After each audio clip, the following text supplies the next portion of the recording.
Dam Shubhad Paramahamsa Bhakti Sri Shimad His Divine Grace Sirabai Charanarvind Bhakti Vedanta Swami Sri Prabhupada Ki Ananta Koti Vaishnava Vrinda Skandaviti Founder Charya Divine Grace Sri Prabhupada Ki Namacharya Sri Haridas Thakur Ki Samaveta Bhakti Vrinda Ki Harinam Sankirtan Ki Grantaraj Bhagavatam Ki Janita Gaura Pimanande, all glories to be some of the devotees, all glories to be some of the devotees, all glories to be some of the devotees, all glories to Sri Guru and to Sri Gauranga, all glories to Sri Prabhupada Ki. Om Agyanatimirandasya Gyananjana Shalakaya Tatsuramiritam Jena Tasmai Sri Gurave Namaha Sri Chaitanya Manovistam Stapitam Jena Bhuktale Swayam Rupa Kadamahyam Dadati Swapadantikam Vandeham Sri Guru Sri Jita Padakamanam Sri Gurun Vaishnavam Scha Sri Rupam Sagradatam Sahagana Raghunatan Vitam Tvam Sajivam Sadvaitam Savadutam Padijana Sahitam Krishna Chaitanya Devam Sri Radha Krishna Padam Sahagana Lalitam Sri Visakan Vitam Scha Hey Krishna Karuna Sindhu Dinabandhu Jagatpate Gopesha Gopika Kanta Radha Kanta Namostute Tatakansana Gaurangi Radhe Vrindavaneshwari Vrishabhanu Suti Devi Pranamami Hari Priye Vanchakalpatarubhyascha Kripa Sindhubhyaiva cha Patitanam Pavanebhyo Vaishnavebhyo Namo Namaha Narayanam Namaskritya Naram Chaiva Narottamam Devim Saraswatim Vyasam Tato Jayamudiraya. Before reciting the Srimad Bhagavatam, which is our very means of conquest, let us first offer respectful obeisances unto Narayana, the Supreme Personality of Godhead, unto Nara, Narayana Rishi, the Supermost Human Being, unto Mother Saraswati, the Goddess of Learning, and unto Sri Vyasadeva, the author. Nasta Praya Sabadrishu Nityam Bhagavata Sevaya Bhagavati Tamashloke Bhaktir Bhavati Naistiki. By regularly hearing the Srimad Bhagavatam and by rendering a service unto the pure devotee, all that is troublesome within the heart becomes destroyed practically to nil, and loving devotional service unto the Supreme Lord, who is praised with transcendental songs, becomes established as an irrevocable fact. Idam Bhagavatam Nama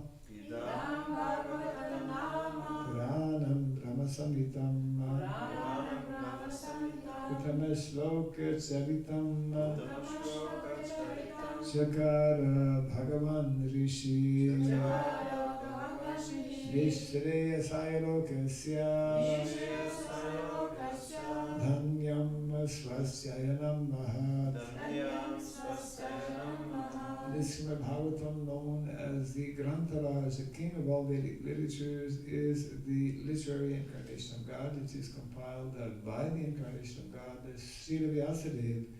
It is meant for the ultimate good of all people. It is all successful, all blissful, and all perfect. Sri Krishna Chaitanya Prabhu Nityananda Sri Advaita Gadadhara Sri Vasadi Gaura Bhakta Vrinda. Hare Krishna, Hare Krishna,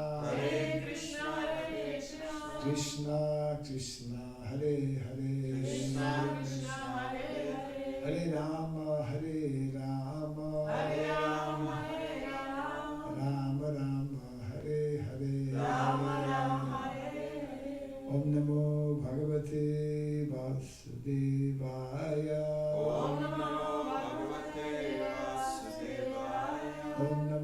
Bhagavate Vasudevaya.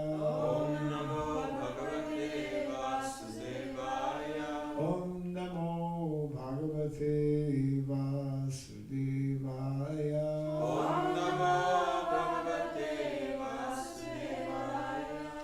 Om Sarabhyay Namaha. Om Sarabhyay Namaha. Om Sarabhyay Namaha. Mukam karoti vasaram pangam namgayate girim yatkripatamaham bande Sri Gurum Dinataranam. Yatkripatamaham bande Sri Gurum Dinataranam. Hare Krishna. Hare Krishna. Welcome everyone to our morning Bhagavatam class. This is Canto number 1 and the text is Canto 7. Yes. Oh.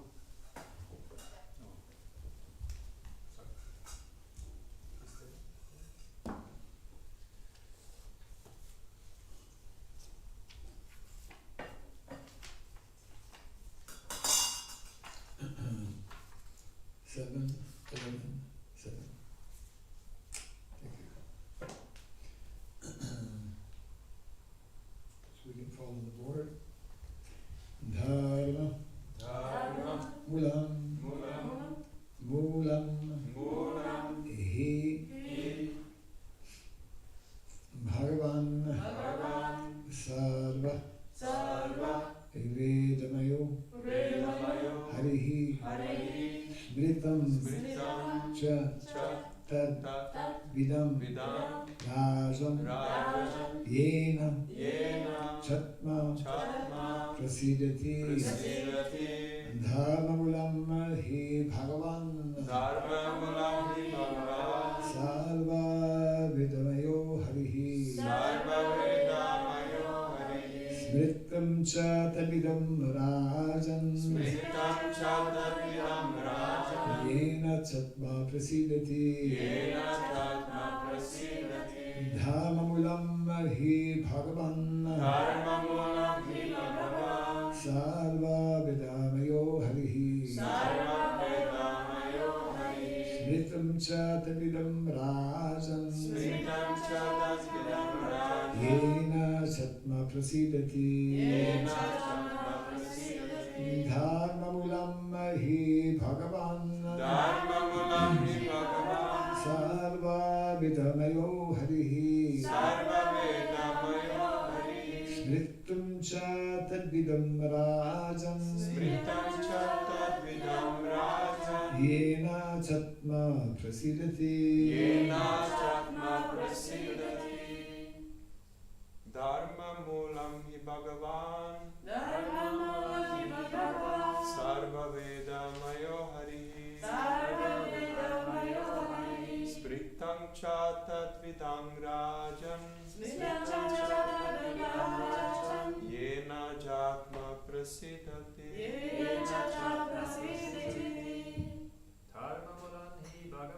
Dharma Mulam Hi Bhagavan, Sarva Vedamayo Harihi, Smritam Cha Tadvidam Rajan, Yena Jatma Prasidati. Ladies. Dharma Mulam Hi Bhagavan, Dharma Mulam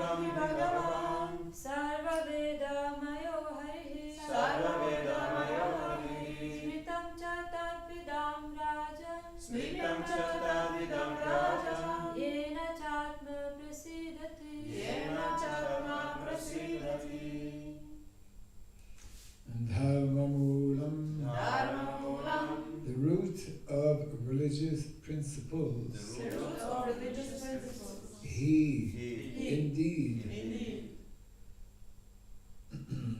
Bhagavata, I'm sorry, Bhagavan, the Supreme Personality of Godhead, The Supreme Personality of Godhead. Sarva Vedamaya, the essence of all Vedic knowledge, The essence of all Vedic knowledge. Harihi, Harihi, the Supreme Being, the Supreme Being. Smritam, Smritam, Smritam Cha, Smritam Cha, and the Scriptures, and the Scriptures. Tat Vidam, Tatvidam, of those who know the Supreme Lord, those who know the Supreme Lord. Rajan, Rajan, O King, O King, Yena, Yena, by which by which religious principle, religious principles. Cha, Cha, also, also, Atma, Atma, the soul, the soul, mind, mind, body, body, and everything, and everything. Prasidati, Prasidati, become fully satisfied. become fully satisfied. Translation and purport of Divine Grace C. Bhakti Swami Sri Raghava Ki. The Supreme Being, the Personality of Godhead, is the essence of all Vedic knowledge, the root of all religious principles, and the memory of great authorities. O King Yudhisthira, this principle of religion is to be understood as evidence. On the basis of this religious principle, everything is satisfied, including one's mind, soul, and even one's body. Kindly repeat after me. The Supreme Being, The Supreme Being, the Personality of Godhead, the Personality of Godhead, is the essence of all Vedic knowledge, the essence of all Vedic knowledge, the root of all religious principles, the root of all religious principles, and the memory of great authorities. the memory of great authorities. O King Yudhisthira, O King Yudhisthira, this principle of religion this principle of religion is to be understood is to be understood as evidence. as evidence. On the basis of this religious principle, On the basis of this religious principle, everything is satisfied, everything is satisfied, including one's mind, including one's mind, soul, soul, and even one's body. and even one's body. Report. As stated by Jamaraj, Dharmam to Sakshat Bhagavat Pranitam. Jamaraj, the representative of the Lord, who takes care of the living beings after their death, gives his verdict as to how and when the living being will change his body. He is the authority, and he says that the religious principles consist of the codes and laws given by God. No one can manufacture religion, and therefore manufactured religious systems are rejected by the followers of the Vedic principles. In Bhagavad Gita 15:15, it is said, Vedaisa sarvaya aham eva vedyaha. Vedic knowledge means to understand the Supreme Personality of Godhead, Krishna. Therefore, whether one speaks of the Vedas, the scriptures, religion, or the principles of everyone's occupational duty, all of them must aim at understanding Krishna, the Supreme Personality of Godhead. Srimad Bhagavatam 1-6 therefore concludes, Savai pumsam paro dharmo jato bhakti radhoksaje ahaidukiya pratihata yagatma suprasidati. In other words, religious principles aim at learning how to render transcendental loving service to the Lord. That service must be unmotivated and unchecked by material conditions. then human society will be happy in all respects. The Smriti, the scriptures following the principles of Vedic knowledge, are considered the evidence of Vedic principles. There are 20 different types of scriptures for following religious principles, and among them the scriptures of Manu and Yajnavalkya are considered to be all-pervading authorities. In the Yajnavalkya Smriti it is said, Shruti Smriti Sadasara Swasya Cha Priyam Atmanaha Samyak Sankalpaja Kamo Dharma Mulam Idam Smritam. One should learn human behavior from Shruti, the Vedas, and from Smriti, the scriptures following the Vedic principles. Srila Swami, in his Bhakti Rasamrita Sindhu, says, Shruti Smriti Puranadi Pansaratra Vidim Vina Aikantiki Harer Bhaktir Utpatayaiva Kalpate. The purport is that to become a devotee, one must follow the principles laid down in Shruti and Smriti. One must follow the codes of the Puranas and the Pansaratriki Vidhi. One cannot be a pure devotee without following the Shruti and Smriti. And the Shruti and Smriti without devotional service cannot lead one to the perfection of life. Therefore, from all the evidence, the conclusion is that without bhakti, devotional service, there is no question of religious principles. God is the central figure in the performance of religious principles.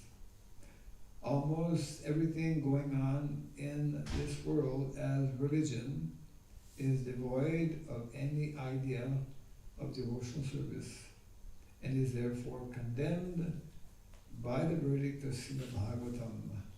Without devotional service, so-called religious principles are only cheating. Reading the translation again. The Supreme Being, the personality of Godhead, is the essence of all Vedic knowledge, the root of all religious principles, and the memory of great authorities. O King Yudhisthira, this principle of religion is to be understood as evidence.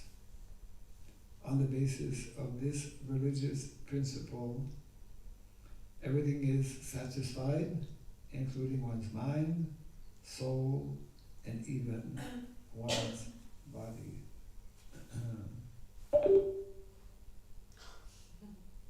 Voilà. Touché. So chapter 11 of the 7th canto, as we mentioned the other day, is the beginning of Narada Muni's explanation in detail on the subject matter of Varnashrama Dharma in particular. This verse is particularly important. It's one of the first statements made by Narada Muni. Before this statement, he actually mentions how whatever I will be speaking to you,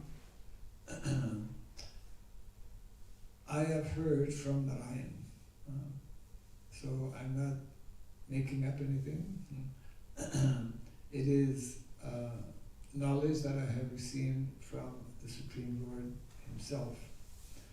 because actually in these chapters, Narada Muni will be speaking quite extensively regarding grihastha, householder matters, and generally people who hear either a brahmachari or speak about householder life, they may have doubts or reservations. What does he know? He's not married. He doesn't understand us. So, so this point is important, that Narada Muni and all personalities who are in Guru Parampara, we repeat what has been spoken by the Supreme Authority, the authority on all subject matters, including householder life. This verse has important aspects. Hare Krishna. God bless. It is making reference to Shruti and Smriti. Vedic knowledge is divided into these two broad categories of Shruti and Smriti. Shruti is what has been heard directly from the Supreme Personality of Godhead and deals with spiritual subject matters. Shruti. Whereas Smriti deals largely with material subject matters that are in line with and that are meant to demonstrate, that are meant to actually show practically.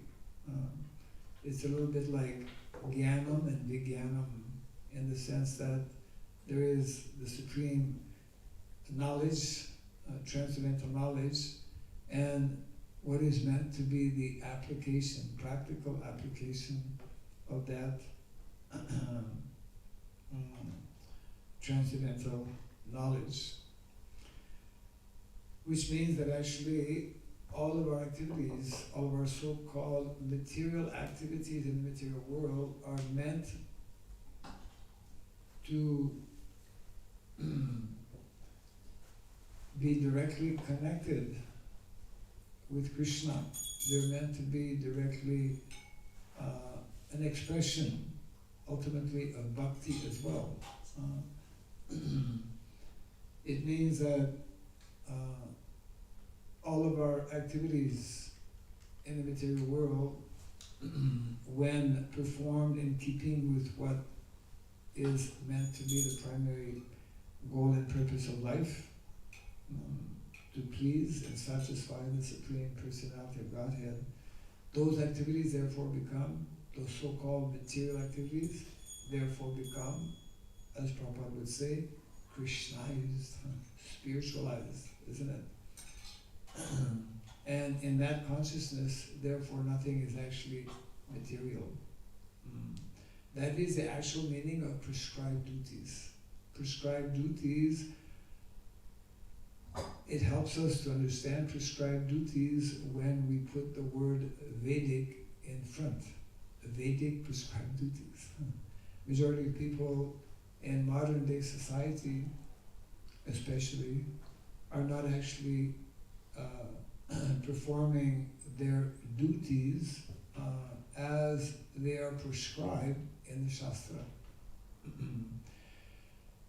We find in this chapter and other chapters of this section of the Bhagavatam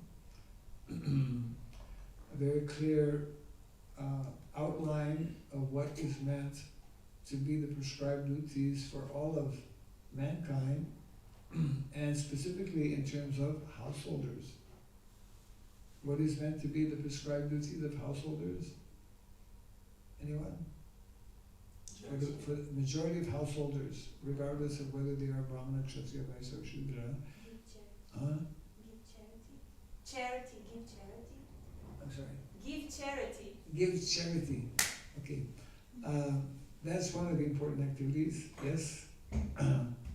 And in how, I mean, in which context, in which is the most ideal lifestyle that will facilitate this giving of charity. My God, get all kinds of sound vibration. Yes? Like putting Krishna in the center and living Putting simple. Krishna in the center, yes, yes, of course, yes. Yeah, also performing of yagya. Jagya. Deep. Jagya, Fast, yes.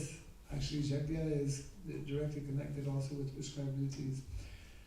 The point I'm trying to make is that we generally miss, especially in modern day society, is that prescribed duties, the Prabhupada in a few purports from here will specifically mention the prescribed duties for the majority of householders. How many householders are here? Not many.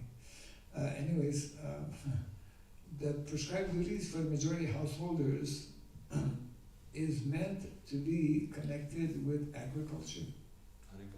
Haribol. Looks like your father's in the right line. Well, Yeah. yes and no. Well, prescribed duties for the vast majority of individuals, especially householders, is meant to be in keeping with what the residents of Vrindavan are showing us. The residents of Vrindavan, beginning with Nanda Maharaj,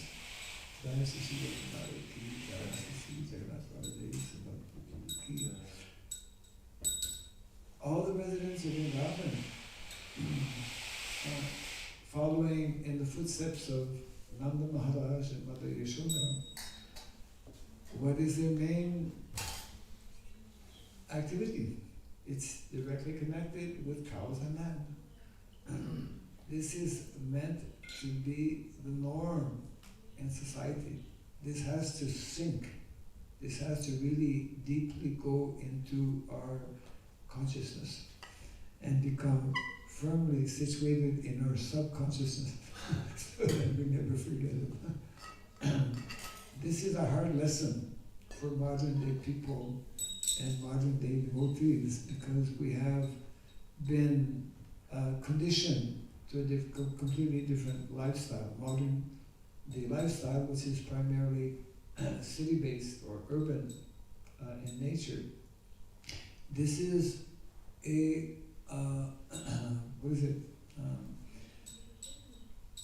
this is not in keeping with what is prescribed.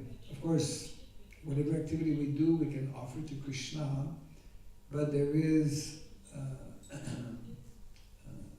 these are delineated in the Smriti. Smriti is directing us or telling us how to interact in this world.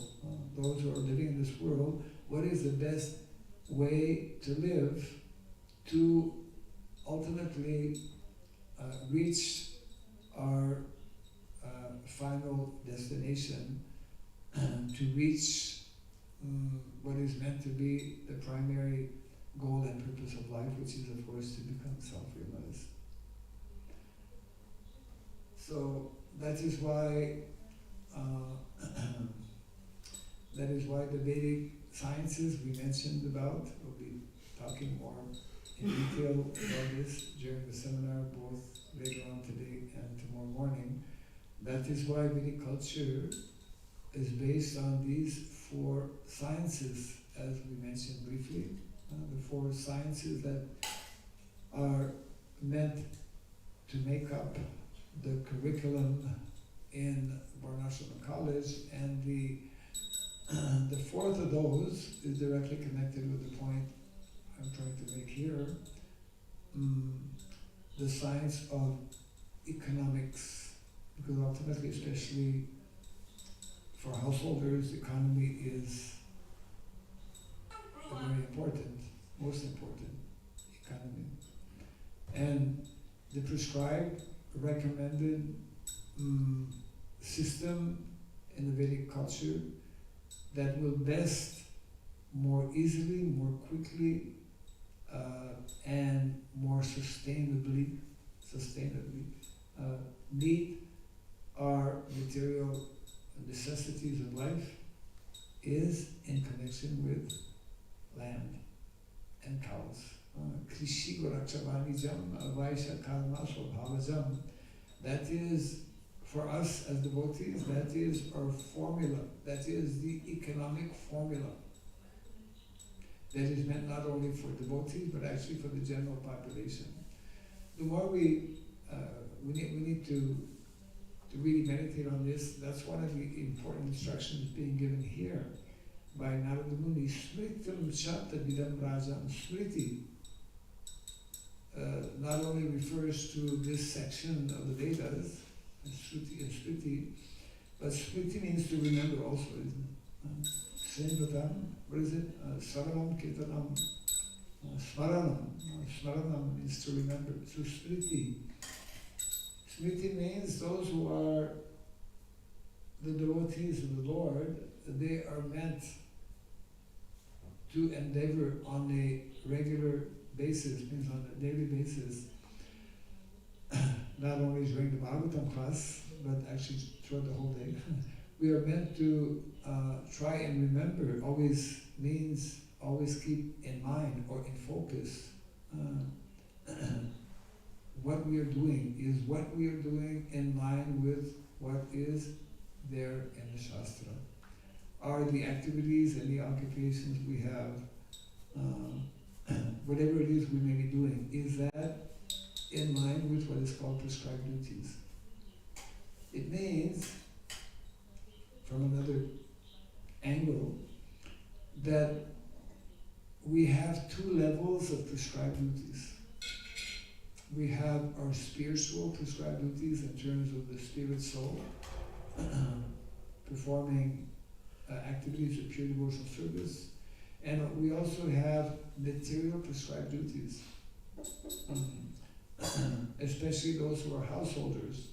They have all kinds of prescribed duties, largely to help sustain, actually, not only their family, but Prabhupada explains how in the Vedic culture, it is the responsibility of householders to look after the brahmacharis, to look after those who are renounced, because brahmacharis don't make money.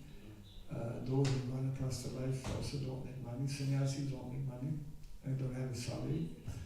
So it is the responsibility of householders to actually maintain the members of society. And the ideal prescribed way is, outlined here.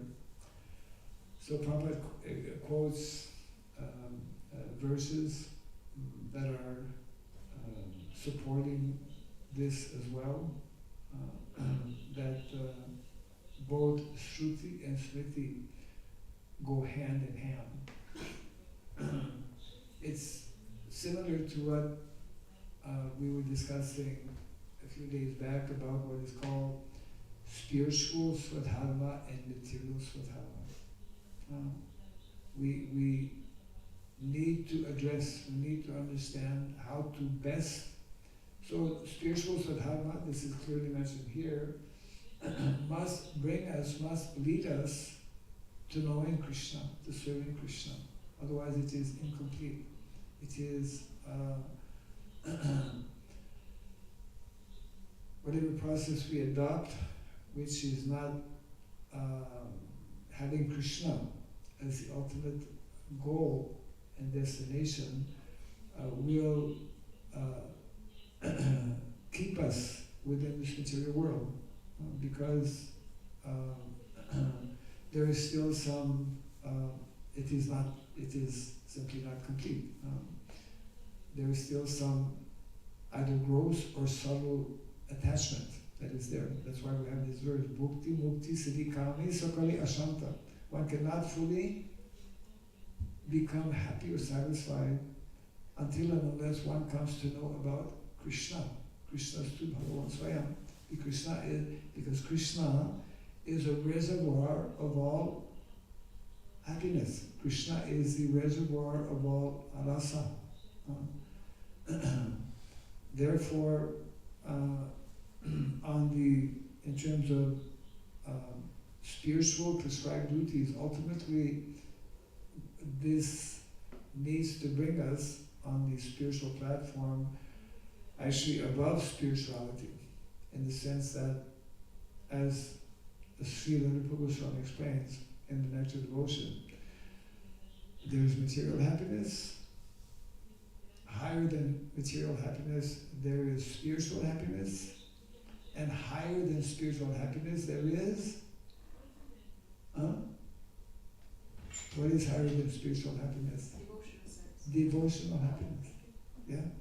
These are the three kinds of happiness described.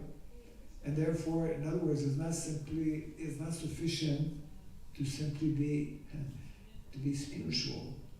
We have to be devotional. And devotional means there needs to be an exchange, isn't it? There needs to be an exchange between two individuals. Prabhupada explains that's the meaning of love. You cannot speak of love unless there are two. An exchange between the lover and the beloved, the one who loves and the one who is loved. So therefore, ultimately, the perfection, and this is what is mentioned here, in terms of the root, Dharma Ulam Hi Bhagavan, the root. All the Vedic literatures point, Vedaisa Sarvaya Aham Eva Vedyo, as Krishna confirms also in the Bhagavad Gita. So in other words, there's two perfectional stages in terms of spiritual emancipation. So in terms of spiritual emancipation, the perfectional stage must bring us to Krishna, right? Because that's only when Krishna comes in the focus, when Krishna is known and understood, that we can begin to develop our relationship with Him. That's on the spiritual platform. The perfection in terms of material platform is that we must know what is the prescribed system,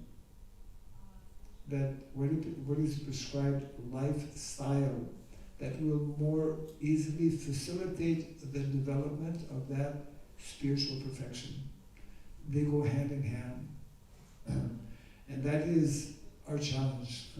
That is our challenge, big challenge today actually, for all of us, both individually and as a society, because we're not there.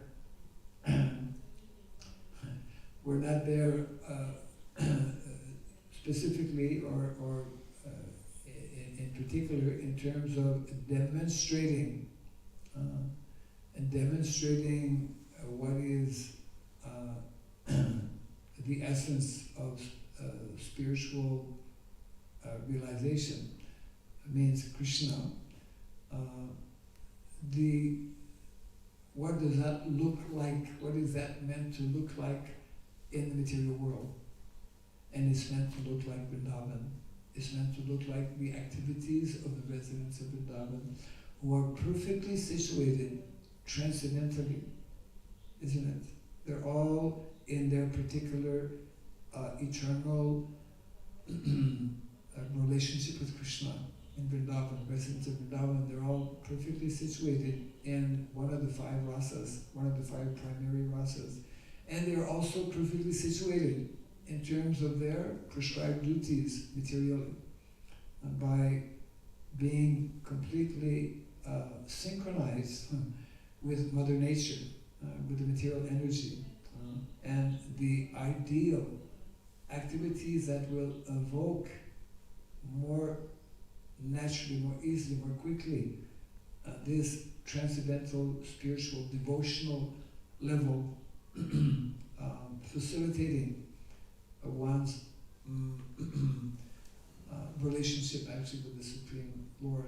So these two, in other words, Vrindavan is our prime example of how individuals who are living, the residents of Vrindavan, they are perfect spiritually, and they are perfect materially in terms of their activities, because Krishna, obviously Krishna is the center of their lives, and their daily activities are directly connected with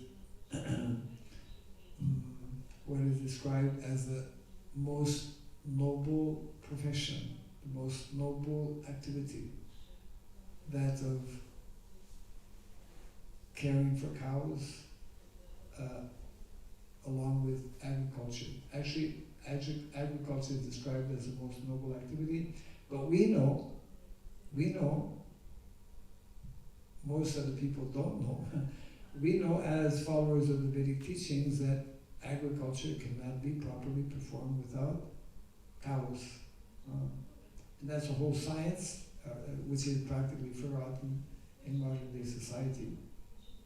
And we, even as devotees, are to a large extent unaware of this science. You see. We have a few minutes for comments or questions on this.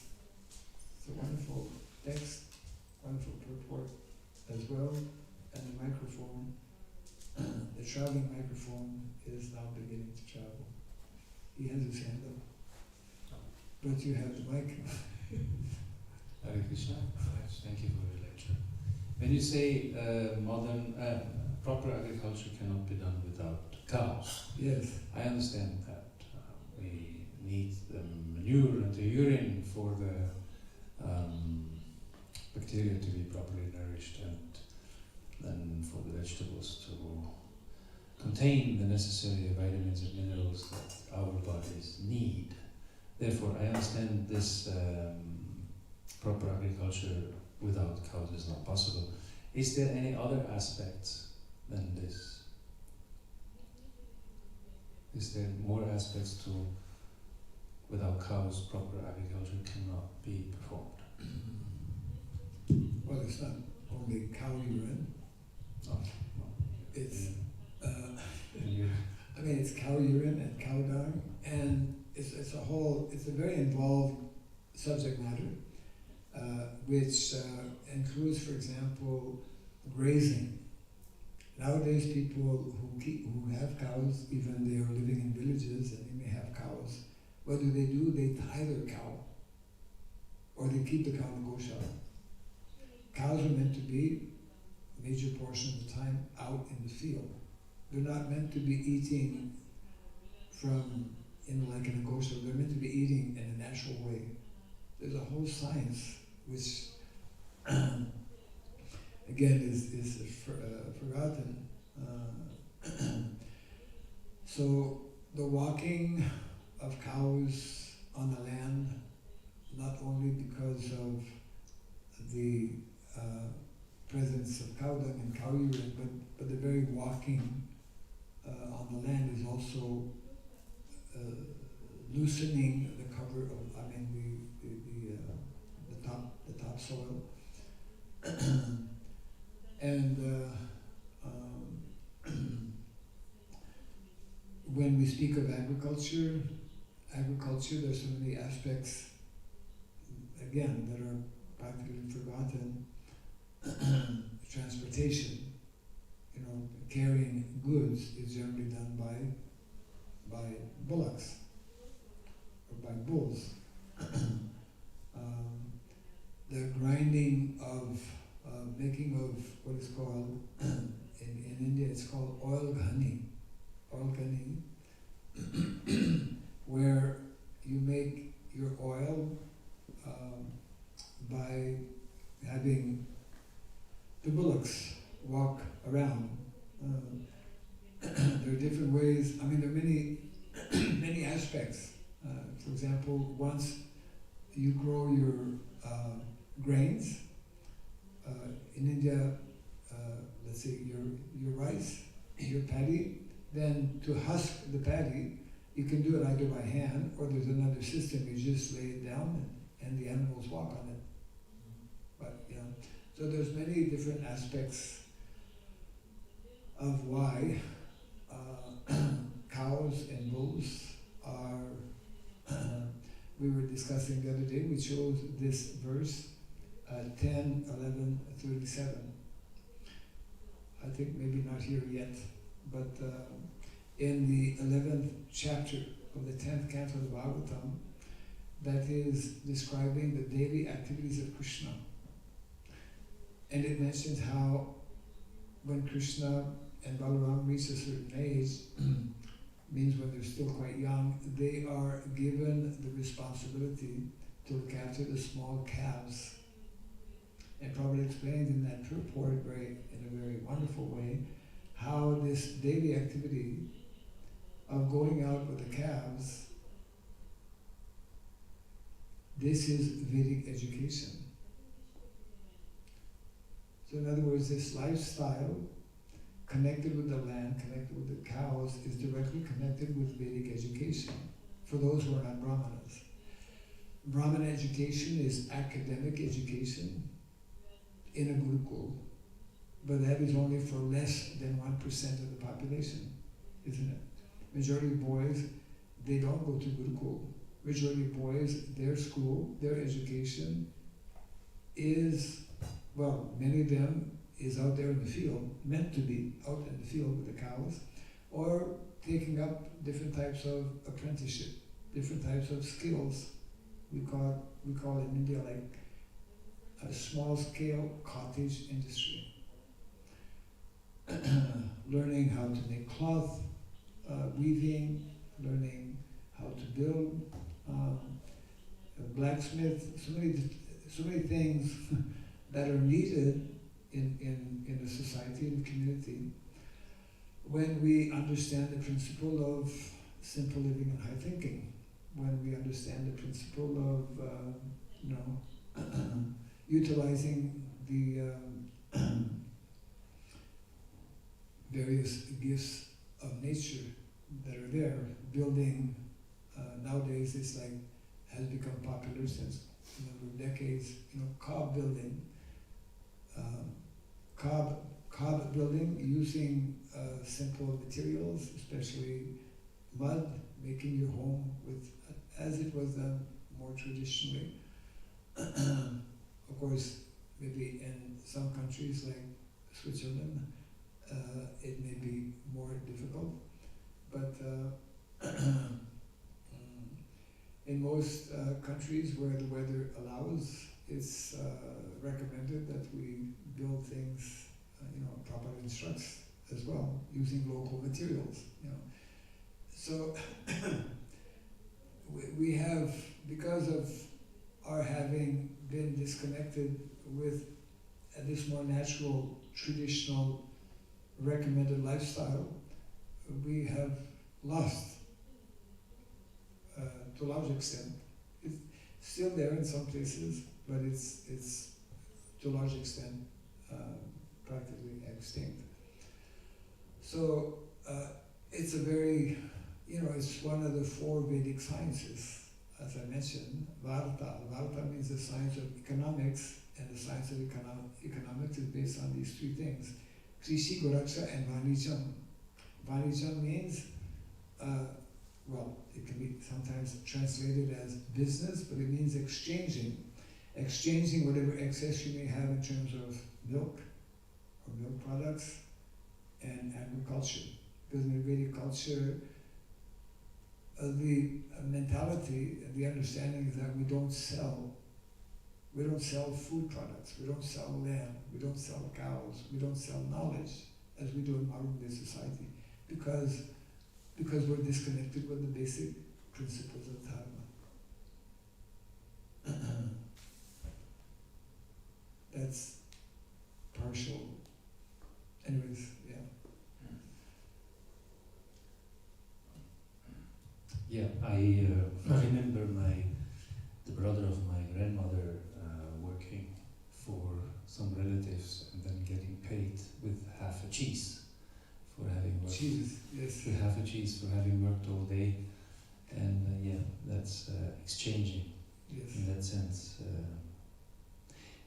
Could you give us just this line again that you said is the motto of the devotees? Go Raksha. Krishi Goraksha. What's the question? This economic system, you said, is the motto of the devotees. Krishna, Koraksha. Yeah, the formula. The formula. For scientific, sustainable economic development, the Vedic formula for scientific, sustainable economy is this verse from the Bhagavad Gita, Krishi Garaksha Vainijam, Vaishya Karma Subhavajam, which is based on two maxims, which are very important.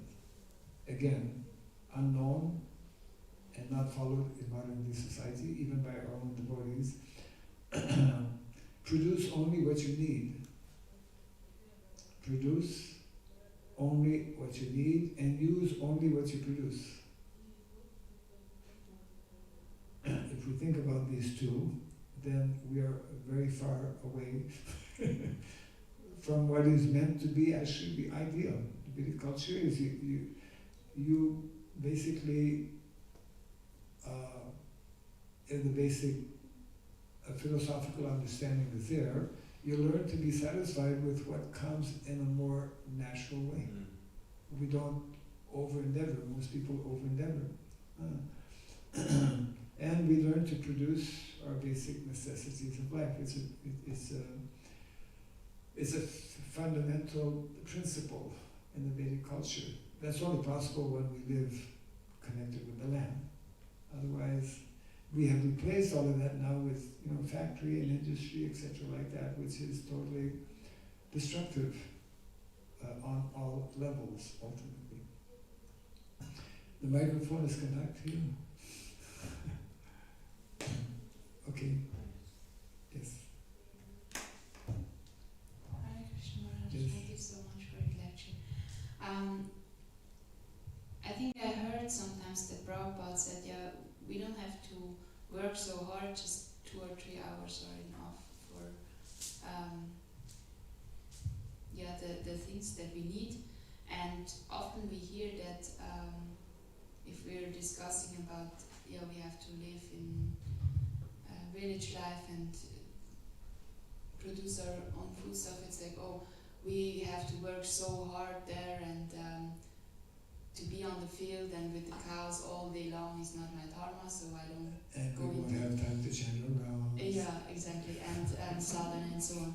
So how is actually the lifestyle and what does it need to come to this point where we only have to invest 2 or 3 hours in this subject matter and then all the rest of the day we can actually practice Krishna consciousness? Yes. Well, from where we are now, we have a long way to go. From where we are now in modern day living and lifestyle,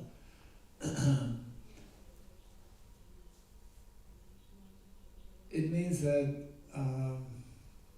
we as devotees and as a society need to establish more of a balance than we have now in terms of dealing with these 2 levels of dharma. Means we should be encouraging and supporting and facilitating in different ways that some of our householders relocate in rural settings. So that's a whole involved subject matter, of course. But if we understand that Vedic culture is primarily an agrarian-based society, then we should, and we will, make some endeavor to actually make that happen.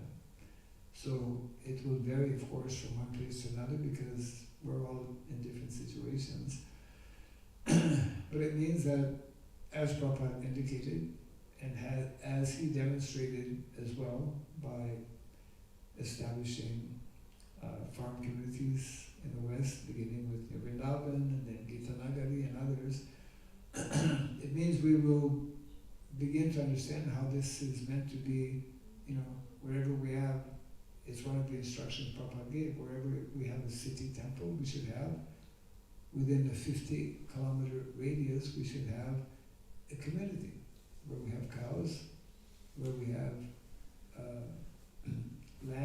to grow our food. And that food, that pure food, natural food, that pure milk, natural milk, ahimsa milk, should be offered to our deities. I mean, every deity actually is meant to have cows serving them. Maybe not on the premises as such. Generally, if you're in the country, then your Goshala is right beside the temple.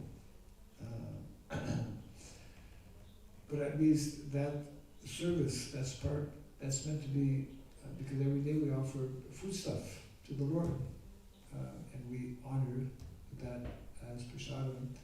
So there are many different aspects, but the whole idea is that the more we understand that we need to manifest these two aspects, these two levels, in terms of having temples in our cities and also having devotees, and because at this point, for many of our householders, for the majority of our householders, it's not at all easy to even consider as something that they could be doing. But we should know that this is very much part of the Vedic culture, and whatever is possible to do, we should kind of work in that direction. And it all begins actually with all of us becoming more acquainted with, more familiar with what Prabhupada has instructed. That's why this book, speaking about Varnashram, I don't have a copy in the temple now, but speaking about Varnashram is a compilation of Srila Prabhupada's instructions on the matter. And therefore devotees, either individually as well as collectively, they can meet on a regular basis to begin understanding, and then automatically, more easily, we will begin to understand, okay, this is our present situation here. Now we are hearing from from Srila Prabhupada. Then along with the, let's say, local authorities in our different temples, some awareness can be created, and then some plan can be made for, we could say, moving in that direction, as they say. But the bottom line is that we need to understand much more what is not only the spiritual expectation for all of us as devotees, the spiritual standards that we read about, but also there is material standard in terms of how those of us who are not full-time devotees in temples, which is the majority of our devotees, more ideally, more easily need to take up this lifestyle. It may not be possible in this lifetime to actually do that, but we should begin, laying the foundation. We should think about our future generation. And therefore, I would say it begins by all of us becoming more aware, more familiar, by educating ourselves, by training, by agreeing to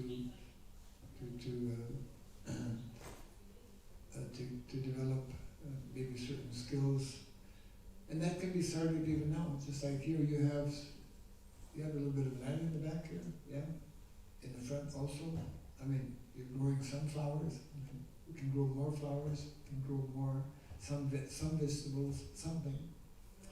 Because Prabhupada explained how if you offer an ordinary tomato as opposed to a tomato that's grown by the hands of a devotee, that devotee-grown tomato has 100 times the value of ordinary tomato, because it's grown by the hands of a devotee. Krishna becomes more pleased and satisfied. So the more we can do that, we're limited here in what we can do in terms of the land. But that's why it's important to be in contact with, there are some devotees, of for some well-wishers who are connected with land. We have devotees connected with land here also in Switzerland. So ultimately we should have our own project and like that. Yes. Можно, да? Somebody's going to translate? Yes, I'm translating. Okay, yes. Мне кажется, есть вот это в христианстве есть. Хорошо, в христианстве есть такое спасение. Если ты попал в уныние, то это пост и молитва. Молитва правильная и пост. He says that in He says that in Christianity, if at difficult times, we just fast and pray. In Christianity. Вот у нас в сознании Кришны есть единственное спасение и всему начинание, всему. Везде будет удача. Это правильная молитва, джапа правильная, и правильное почитание прасада. And he says, in our Krishna consciousness, we have also this such activity which helps in any circumstances, in any beginnings. It's proper japa and proper honoring of prasadam. И все. Who's cooking prasadam? Today? Он спрашивает, кто готовит прасад. Я имею в виду If you just chant, правильное почитание прасада, правильно с ним общаться, правильная молитва и правильное почитание прасада. Yes. He says the proper chanting and proper honoring of prasadam. Но он спрашивает, кто готовит, откуда еду брать-то? Еду-то надо кушать. Нет, это понятно. Он спрашивает, он встречный вопрос он задает. Да. Chanting will always be there. At the same time, there are prescribed activities for devotees, and those prescribed activities are meant to be simultaneously in our temples and outside of our temples. You have to translate again. Okay, you are, I suppose, yeah. So we have to hear what Srila Prabhupada is explaining. Prabhupada is, of course, emphasizing how the chanting of the holy name and the practice of devotional service is most important. At the same time, we should be developing this lifestyle, which is especially demonstrated by the residents of Vrindavan, means village lifestyle.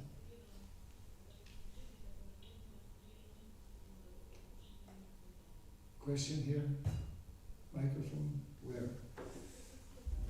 Oh. Yes. Hare Krishna, thank you very much for all your explanations. I was just wondering, if I personally, I would just like to say that I was never connected with the land, so I, even in my Krishna consciousness, never developed. I honor it and I know the importance of it, but I never see myself as someone who's doing agriculture. So in that sense, I'm totally off of it. But my question goes, I'm from Croatia, and I've seen devotees there trying to establish some communities on land. They would buy something, some land or some house, and try to develop some project. But my question is, they usually end up in fights because of the, ownerships and so on. So how to, or for example, there was one devotee who wanted to give me like a statute of their community development, and he wants to prevent, for example, that like these people, they come there, they invest their time, they invest their energy, and then someone comes and, for example, sells the land or the house. So I was thinking, just like, I honor everything that you said, but also there are always these kind of like problems, and what kind of advice would you give that things like that, they don't happen? And yeah. Yes, choose your community properly. I mean, there are communities that have been existing for many years, where you don't have these major problems. We are in Kali Yuga. There are more chances of such type of problems being there, so therefore we need to be more cautious. And one aspect which is, to me, obvious, most of our devotees have not properly given the time to more deeply study the subject matter, and therefore are prone to make more mistakes, obviously, isn't it? So, just like in the modern world, there's so many different occupations people need to have some kind of training or education.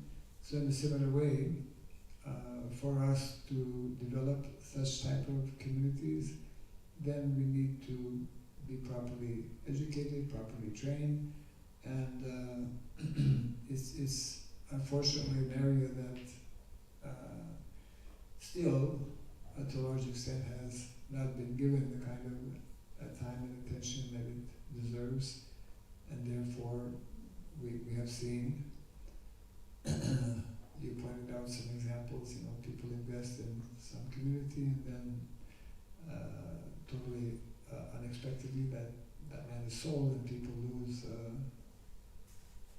in a major way, and it brings all kinds of confusion, frustration, and disunity amongst devotees. We need to understand that Prabhupada has given some very clear instructions in that respect. Shastra is reminding us all the time that this is how the Vedic culture is meant to be, this is how we are meant to live. And we need to more clearly hear from the various instructions given by Srila Prabhupada and those who have been more closely, let's say, hearing and putting into practice. I was mentioning how not very long, in the last 2 weeks or so, the European Council has recognized Krishna Valley as being the most advanced and developed self-sufficient community in the whole of Europe. Here are non-devotees who are seeing what we are doing as devotees and appreciating to the point of officially or giving some kind of award that this is like the best community that we are seeing in the whole of Europe. That's one example, of course. I'm connected with a community like in Indonesia. They've been existing for the last 25 years. They just celebrated their 25th anniversary. They're all devotees. They're all educating their children in the school in that village. All the teachers are devotees. There are different examples that we can look at. Definitely, it would be nice to have more such examples. It would be nice to have more developed projects.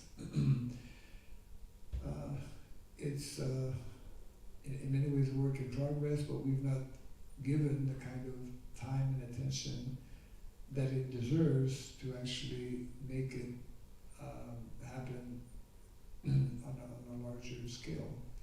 Prabhupada told us, reminded us, and we need to remember that modern day society, because it is based on very artificial systems, very unsustainable systems.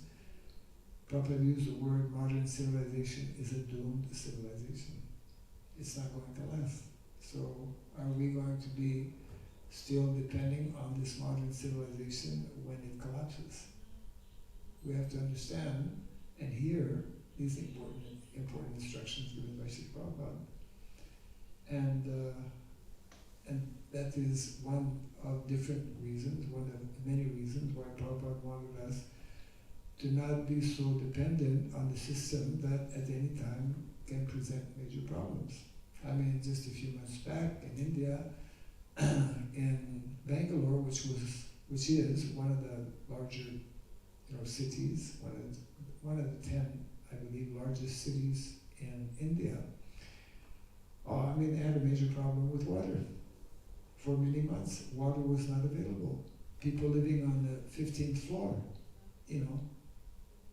couldn't flush their toilet because there's no water. What do you do? It was a big crisis. So we're living, it's not only Bangalore. This happened in a serious way a few years back in another major city of India, Chennai. And at that time, I think maybe just 2 years back or so, it was predicting that within the next few years, 10 major cities in India will have this major problem. We have created, and these are global problems in terms of lack of basic natural resources because we are mishandling, we are misusing. We're totally irresponsible in terms of how we're dealing with nature because people are not aware of the basic underlying, laws of nature. So, as devotees, we have, I would say, even more of a responsibility because we are in contact with this knowledge. We're in contact with the knowledge from Bhagavad Gita, Srimad Bhagavatam. We're in contact with a pure devotee like our founder, Acharya Srila Prabhupada. And if we don't hear and read and listen and discuss and meditate, then we are responsible to a large extent for not doing more of what we should be doing to try and, address the problems at hand. It's a huge endeavor, of course, but it's something that Srila Prabhupada spoke about. He gave specific directives, and therefore it's very much our duty and responsibility to hear that and to act on the instructions that Prabhupada has given us. Yes, majority of our devotees are totally unprepared, totally untrained to be in village, but actually it means that we need to begin training some of our devotees and preparing individuals. We should be doing these two things simultaneously. We should be preaching in our urban in our cities, and simultaneously we should be aware of the importance of growing our own food, of serving proper food not only to the deities but for our devotees, and of developing, not only a question of developing 1 or 2 farm communities, but our goal and our aim, long-term aim, is to reintroduce, what is meant to be the standard in terms of the Vedic culture. Vedic culture, again, is an agrarian-based society, and modern-day society is totally going in the opposite direction. It means it's a problem. We have knowledge from Shastra that is telling us this is how we should be living. And modern-day society, because they're not connected with Shastra, they don't know about the Vedas, they don't know about Dharma, they're going towards more and more increased modernization. And this increased industrialization, increased modernization, increased urbanization is killing us. We have to understand this. It's killing us. It's destroying us. And if we don't wake up sufficiently, well, Hare Krishna.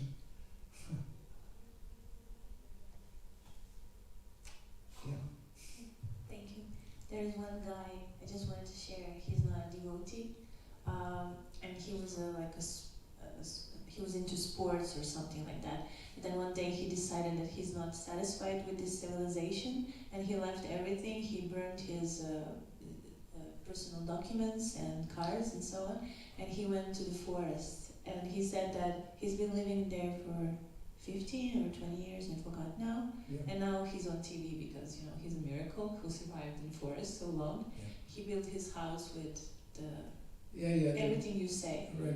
Yeah. We don't recommend that we do that, but something a little. Yeah, but he's just proving how you can live self-sufficiently. So Good. I understand your point also from the Shastras. Just wanted to tell about him because now devotees in Croatia are giving him space to talk to other devotees so that they can see that actually they should also do something like that. If non-devotees can do it, right? Yeah.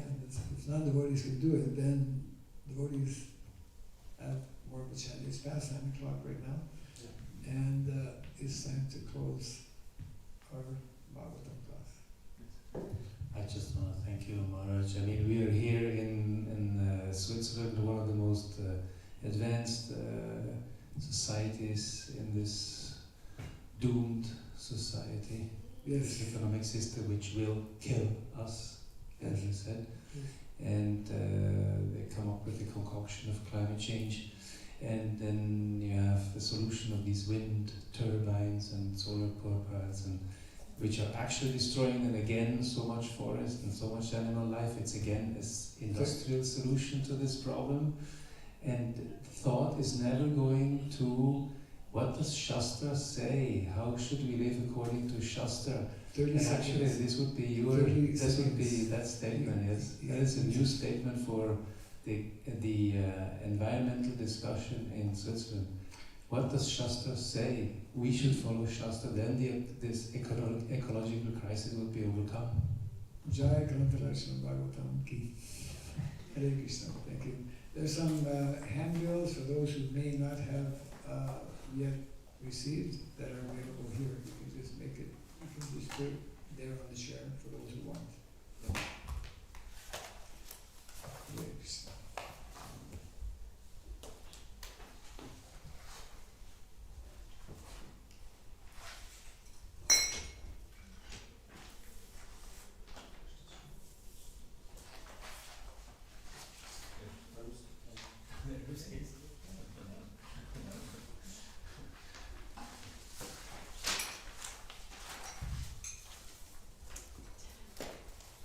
Someone say, what happened to chanting Hare Krishna and being happy?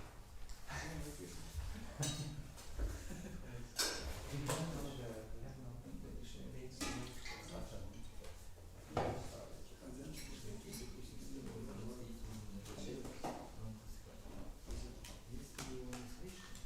We have a good in 2 hours. He did a whole recording.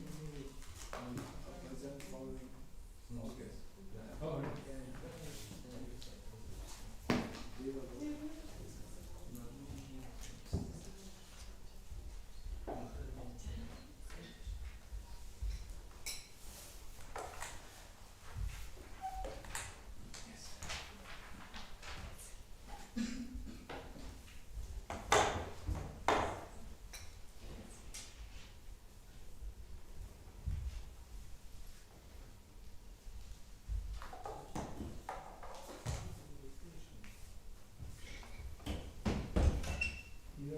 That's a recording studio in the back or something?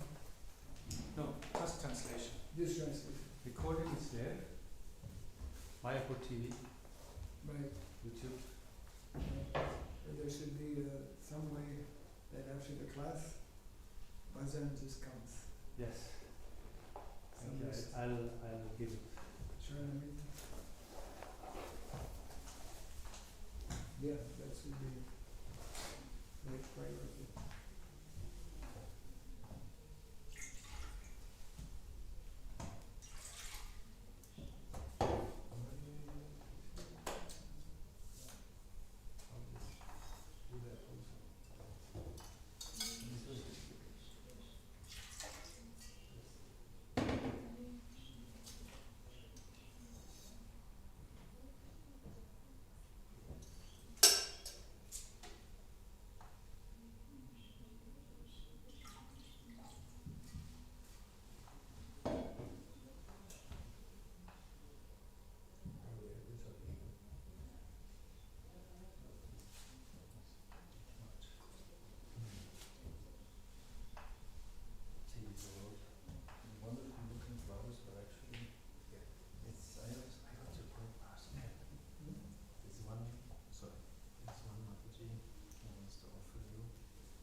finally, A change of paradigm. yeah, they're learning the history.